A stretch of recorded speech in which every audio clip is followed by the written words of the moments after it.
છોટાઉદેપુર જિલ્લામાં દબાણ હટાવવાને લીધે વિવાદ સર્જાયો છે. બોડેલી તાલુકાના આલી ખેરવા અને રાજ ખેરવા ગામ વચ્ચેનો નવો રસ્તો છેલ્લા 1.5 વર્ષથી દબાણને લઈને વિવાદમાં રહ્યો છે. આ રસ્તા પર વધુ એકવાર દબાણો દૂર કરવાની કામગીરી શરૂ કરવામાં આવી ત્યારે અહીંના રહેવાસીઓમાં દેકારો બોલી ગયો. એ વિશેનો અહેવાલ લઈને આવ્યા છે છોટાઉદેપુરથી અમારા રિપોર્ટર રેહાન પટેલ. એની વિગતે વાત કરીએ આ વિડીયોમાં. નમસ્કાર, વાઇબ્સ ઓફ ઇન્ડિયામાં આપનું સ્વાગત છે. છોટાઉદેપુર જિલ્લાના બોડેલી તાલુકાના અલી ખેરવા અને રાજ ખેરવા ગામ વચ્ચે 1.81 કરોડના ખર્ચે રસ્તો બની રહ્યો છે. આ રોડ ગંગાનગર, રામનગર, જનકલ્યાણ સહિત લગભગ 7 સોસાયટીમાંથી પસાર થાય છે. 2 કિલોમીટરનો આ રોડ 600 મીટરના દબાણોને કારણે અધૂરો મૂકી દેવાયો હતો. માર્ગ અને મકાન વિભાગે 3 વાર નોટિસ આપીને દબાણ તોડી નાખ્યા હતા. આમ છતાં કેટલાક લોકોએ ફરી દબાણોને લઈને ઓનલાઈન સીએમ પોર્ટલ પર અરજી કરી હતી. એટલે વધુ એકવાર દબાણો તોડવાની કામગીરી શરૂ કરવામાં આવી ત્યારે લોકોમાં ભારે રોષ જોવા મળ્યો હતો. કેટલાક સ્થાનિક લોકોએ તંત્ર સામે ગંભીર આક્ષેપો પણ કર્યા હતા. સરપંચ દ્વારા આવેલી છે, કોઈ બી સક્ષમ અધિકારીઓ દ્વારા અમને નોટિસ મળે. બીજી વાત, અમે લોકોએ એક્ટિવિટી કરેલી છે, કોર્ટમાં ગયા છે 22 તારીખ પડે. અમે કોઈ પણ જાતના દોષી નથી, છતાં બી અમે તમામ જેટલી બી 90% મિલકત છે એ બધી દસ્તાવેજી મિલકત છે. અને અમે સાહેબને અધિકારીને એવું પૂછ્યું કે અમે અમારી માલિકીની જગ્યા છે, અમારી માલિકીની જગ્યામાં તમે અમારી પરમિશન વગર અંદર આવી કેવી રીતે શકો? તો કે ના, અમારી પર ઉપરથી પ્રેશર છે એટલે અમારે તોડી જ નાખવાનું. અમે 1 બી ફૂટનું દબાણ નથી કરેલું તો બી અમારું નુકસાન કરેલું છે. હવે દસ્તાવેજી મિલકત છે, અમે વર્ષોથી એનો વેરો ભરું છું. 42 વર્ષ જૂનું મારું મકાન છે તો બી આ લોકોએ મારા મકાનને નુકસાન કર્યું.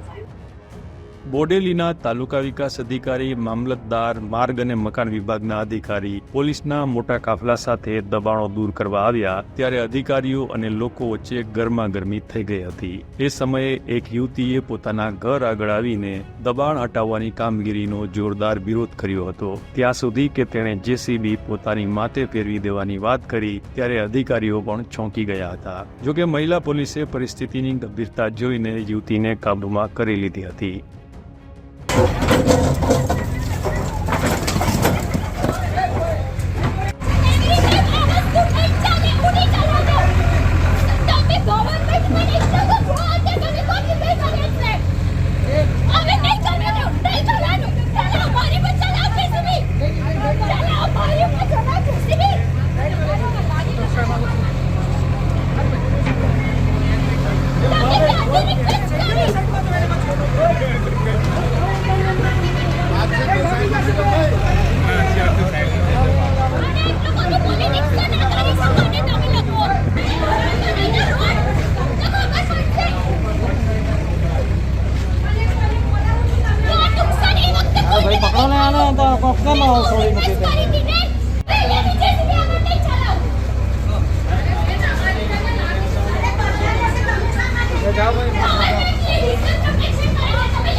બીજી તરફ બોડેલી વિસ્તારમાં ગૌચર અને વરસાદી પાણીના નિકાલ માથે પણ દબાણો થયેલા છે. એની તપાસ કરીને એ બધા દબાણો દૂર કરવામાં આવે એવી પણ અમુક સ્થાનિક રહેવાસીઓએ માંગણી કરી હતી.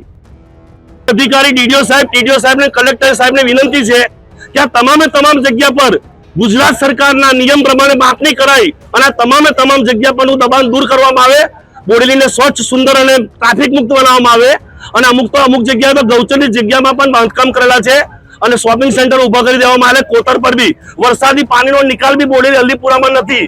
વરસાદી પાણીનો નિકાલ ના જતા કોતરો પર બી શોપિંગ સેન્ટર ઉભા કરી દેવામાં આવે છે. તો આ બધાની તપાસ કરી અને અધિકારી સાહેબોને વિનંતી કે એમને અધિકાર છે ને અધિકારી છે, તેમની અધિકારી તરીકે પૂરેપૂરી રીતે આખા બોડેલી ગામનું તમામ દબાણ, જે બી મુખ્ય રસ્તાઓને મુખ્ય રસ્તાને જોડતા રોડો પર દબાણ છે એ દબાણ દૂર કરવામાં આવે. બોડેલી વિસ્તારમાં છેલ્લા 1.5 વર્ષથી રસ્તાના દબાણો બાબતે આ વિવાદ ચાલી રહ્યો છે. આજે દબાણો દૂર તો કરવામાં આવ્યા, ત્યારે તંત્ર દબાણોનો મુદ્દો લઈને ફરીવાર તો નહીં આવે ને, તે વિશે લોકોમાં ચિંતા જોવા મળે છે. કારણ કે આ રસ્તા પર તંત્ર દ્વારા 3 વાર દબાણો દૂર કરવામાં આવ્યા છે. જો અગાઉ દબાણો દૂર કરવામાં આવ્યા તે સમયે અધિકારીઓ પાસે યોગ્ય માપ નહોતા, તો વારંવાર દબાણને લઈને અહીંના રહેવાસીઓને માનસિક દબાણમાં કેમ રાખવામાં આવે છે, એવો સવાલ લોકો પૂછી રહ્યા છે. તો સાથે આ મામલે પૂર્ણ વિરામ મૂકવામાં આવે તેવું પણ આ વિસ્તારના લોકો ઈચ્છી રહ્યા છે. વાઇબ્સ ઓફ ઇન્ડિયા માટે રેહાન પટેલનો રિપોર્ટ, છોટાઉદેપુર.